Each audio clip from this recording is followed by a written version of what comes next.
Sobat, bayangkan iman yang kamu pegang teguh tiba-tiba dianggap tidak masuk akal oleh akal manusia sendiri. Inilah krisis besar abad ke-13. Bukan perang senjata, tapi perang pemikiran. Filsafat Aristoteles kembali ke Eropa lewat para cendekiawan dari dunia Islam seperti Ibnu Sina dan Ibnu Rushd yang mengubah cara orang berpikir. Mereka berbicara tentang alam semesta yang abadi dan tentang satu intelek kolektif bagi semua manusia. Jika itu benar, maka kebangkitan dan keselamatan pribadi hancur tak bersisa. Apa yang harus gereja lakukan? Menutup buku dan melarang akal?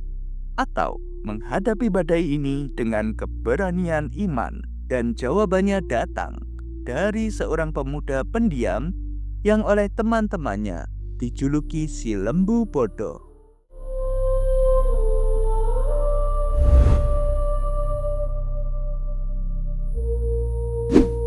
Krisis ini dikenal sebagai Averroisme. Saat itu, Eropa Barat tiba-tiba dibanjiri ulang oleh karya besar Aristoteles. Namun, bukan langsung dari Yunani, melainkan melalui tangan para pemikir cemerlang dunia Islam, Avicenna atau Ibnu Sina dan Averroes atau Ibnu Rushd. Mereka bukan musuh iman. Mereka adalah penjelajah akal yang berusaha memahami Tuhan melalui logika yang tajam dan sistematis. Namun, ketika karya-karya ini diterjemahkan dan diajarkan, ruang-ruang kuliah di Paris dipenuhi perdebatan sengit tentang mana yang harus diikuti, wahyu atau logika. Sebuah bom waktu teologis mulai berdetak. Lahir gagasan berbahaya bahwa ada dua jenis kebenaran, kebenaran filsafat dan kebenaran iman, dan keduanya bisa saling bertentangan. Dan lebih jauh lagi, beberapa pengikut Aristoteles meyakini alam semesta tidak pernah diciptakan. Ia kekal, tanpa awal, tanpa akhir. Jika ini benar, maka Tuhan hanyalah penggerak, bukan pencipta dari ketiadaan. Bagi banyak teolog, ini seperti gempa di dasar keyakinan. Jika akal bisa membuktikan iman salah, maka apakah iman masih bisa disebut kebenaran? Untuk menjawab badai ini, gereja tak mengangkat pedang.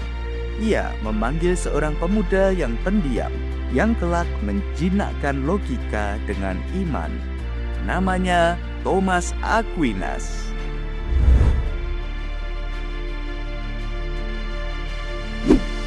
Siapakah pemuda pendiam ini yang kelak menaklukkan badai filsafat dengan pena, bukan pedang? Namanya Thomas Aquinas. Ia lahir dari keluarga bangsawan besar yang menginginkannya jadi abbas kaya, bukan biarawan miskin. Namun, jauh di lubuk hatinya, Thomas mendengar panggilan lain. Panggilan untuk mencari kebenaran, bukan kekuasaan. Diam-diam, ia meninggalkan segalanya dan bergabung dengan Ordo Dominikan, ordo pengkhotbah yang hidup sederhana dan belajar dengan tekun, yang saat itu dikenal paling militan dalam menggunakan akal dan studi untuk membela iman. Keluarganya marah besar. Ia diculik, dikurung di menara selama berbulan-bulan, dan menurut tradisi lama, bahkan dikirimkan seorang wanita untuk menggoda imannya. Tapi Thomas menolak. Ia mengusir godaan itu dengan sebatang kayu berapi, memilih kemurnian dan kehendak Tuhan di atas segalanya. Saat akhirnya bebas dan belajar di Universitas Paris, Thomas tetap sama, diam, tenang, tak suka berdebat. Teman-temannya menertawakannya. Mereka memanggilnya si lembu bodoh. Tapi gurunya, Santo Albertus Agung, melihat lebih dalam. Kalian memanggilnya lembu bodoh, tapi suatu hari nanti suaranya akan terdengar di seluruh dunia. Albertus benar, Thomas tak perlu berteriak untuk didengar. Ia tahu, ketika seseorang mencari kebenaran sejati, kebenaranlah yang akan berbicara untuknya. Dan kini, kebenaran itu harus berhadapan dengan badai terbesar dalam sejarah iman.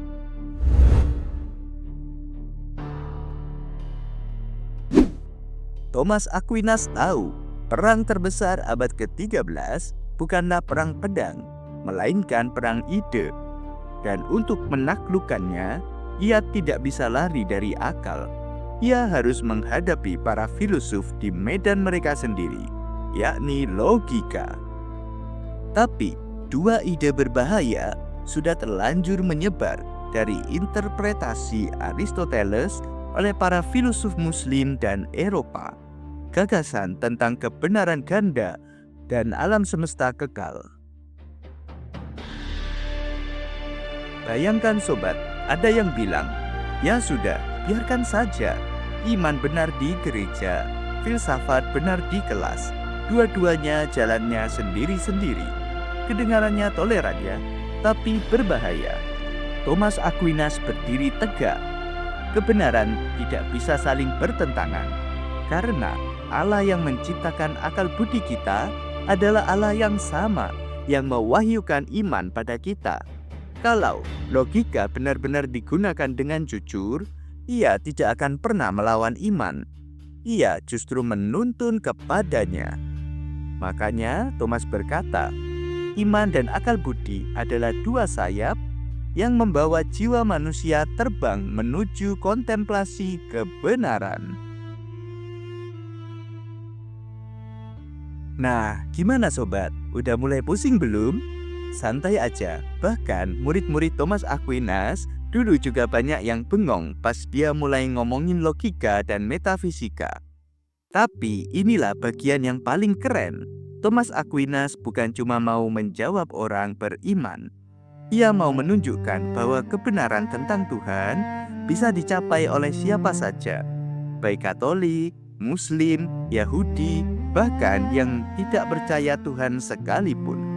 Selama mau menggunakan akal sehat dan kejujuran berpikir, dan untuk itu, ia menulis argumen paling legendaris dalam sejarah. 5 jalan, 5 bukti rasional yang menunjukkan bahwa keberadaan Tuhan bukan cuma soal iman semata, tapi juga logika yang murni dan masuk akal. Jadi, udah siap sobat? Kalau otak udah mulai panas, tenang aja, siapkan kopi aja dulu. Rebahkan badan sedikit di kursi, karena kita akan masuk ke bagian yang paling seru dari seluruh perjalanan filsafat ini.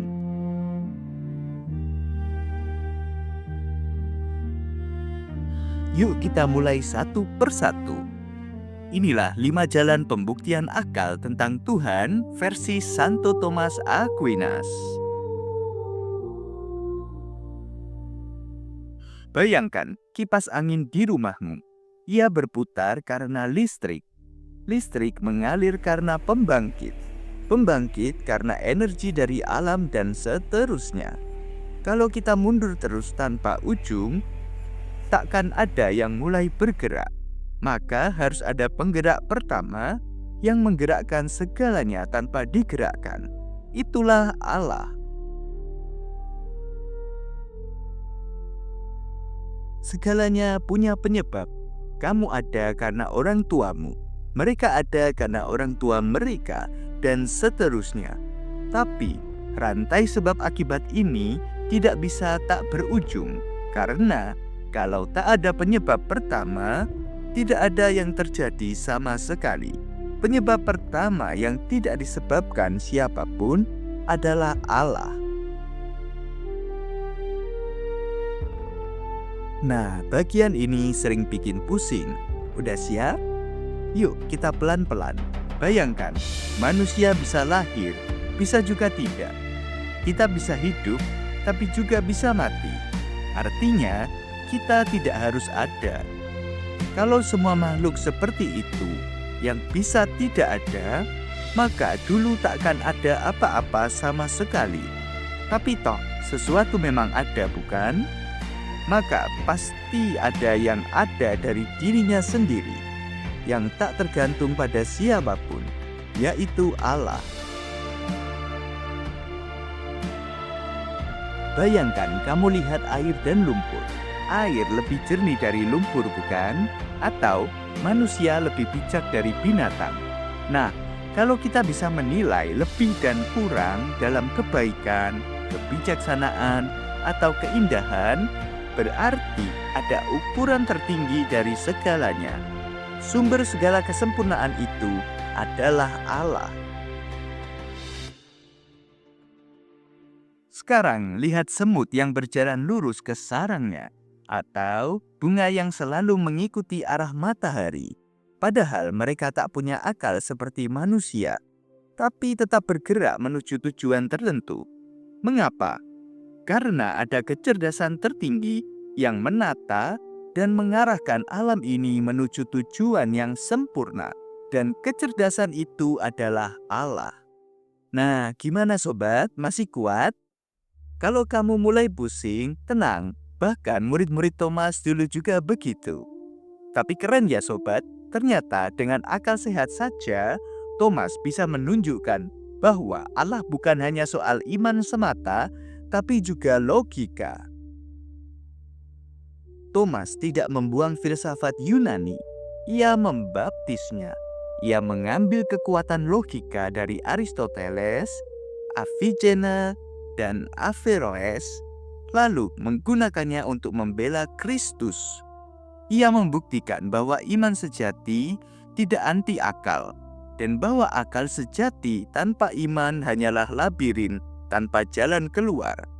Dengan pena, bukan pedang, Thomas menaklukkan krisis intelektual di abadnya. Dan sejak itu, gereja memegang teguh warisannya, tempat di mana iman dan akal budi berjalan berdampingan sebagai dua sayap yang membawa manusia menuju kebenaran tertinggi, Allah sendiri.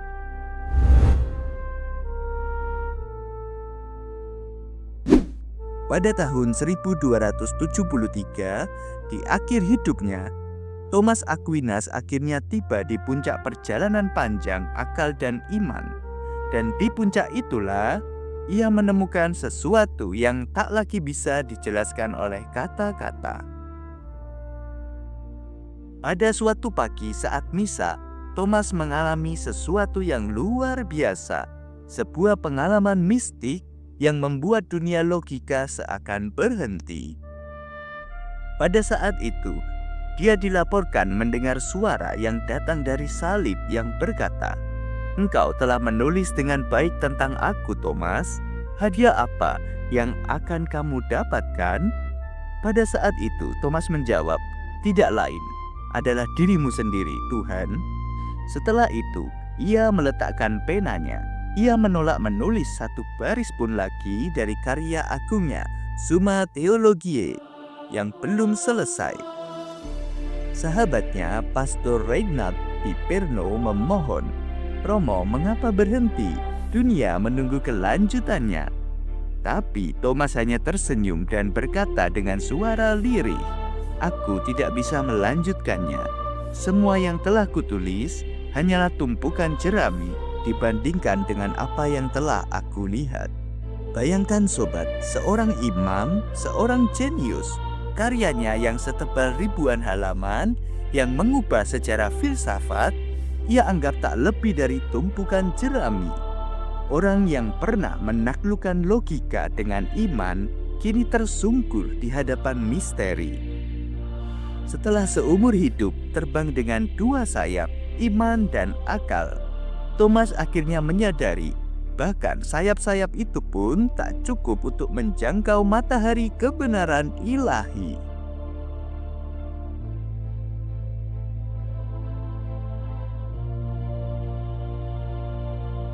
Thomas Aquinas meninggal pada 7 Maret 1274 pada usia ke-49 tahun.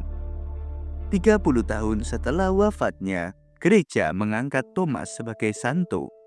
Ia dikanonisasi pada 18 Juli 1323 oleh Paus Yohanes ke-22. Ia diberi gelar Doktor Angelicus, sang doktor malaikat.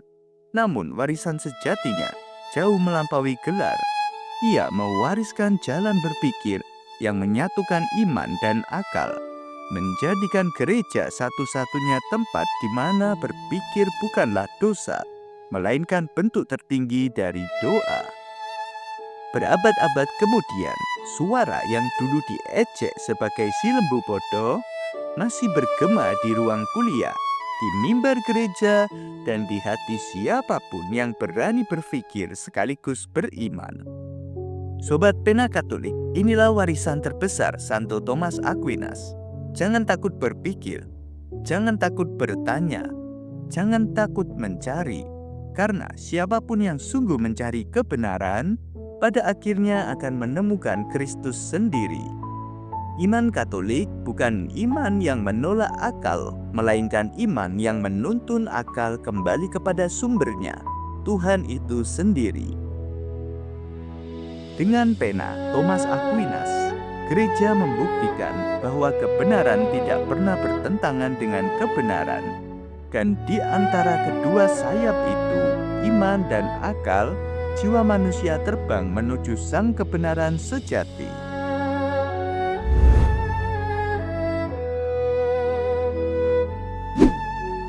Sobat Pena Katolik, Thomas Aquinas mengajarkan kita, kebenaran harus dicari dengan akal, tetapi tujuan kita adalah perjumpaan langsung dengan sang kebenaran itu sendiri. Sekarang setelah kita membela iman dengan akal, tugas kita adalah melanjutkan penyelidikan. Kita tidak takut pada pertanyaan. Pertanyaan mana yang menurutmu paling mendesak untuk dijawab gereja di seri berikutnya? 1. Tafsiran. Mengingat Aquinas sangat fokus pada kebenaran, bolehkah kita membaca dan menafsir Alkitab sendiri atau kita butuh pembimbing? 2. Otoritas. Aquinas menghabiskan hidupnya membela otoritas gereja. Mengapa para uskup sekarang disebut penerus sah para rasul? 3. Sejarah. Aquinas hidup di masa konflik. Bagaimana gereja bertahan melewati masa-masa kelam dan konflik teologis? Sobat semua, tulis angka pilihanmu di kolom komentar. Dan jangan lupa, tulis juga mengapa kamu memilih topik itu. Biar kita bisa bahas sisi yang paling ingin kamu dalami. Sobat Pena Katolik, kalau hari ini imanmu terasa diteguhkan, mungkin Tuhan ingin memakai juga suaramu untuk meneguhkan yang lain. Bagikanlah video ini agar terang Thomas Aquinas juga sampai kepada teman, keluarga, dan saudaramu. Dan jangan lupa untuk subscribe serta nyalakan loncengnya, supaya kamu tidak ketinggalan seri mendalam berikutnya dari channel Pena Katolik ini. Dan di video berikutnya, kita akan bongkar misteri yang selama ini sering disalahpahami banyak orang Katolik sendiri. Salve, Tuhan Yesus memberkati kita semuanya.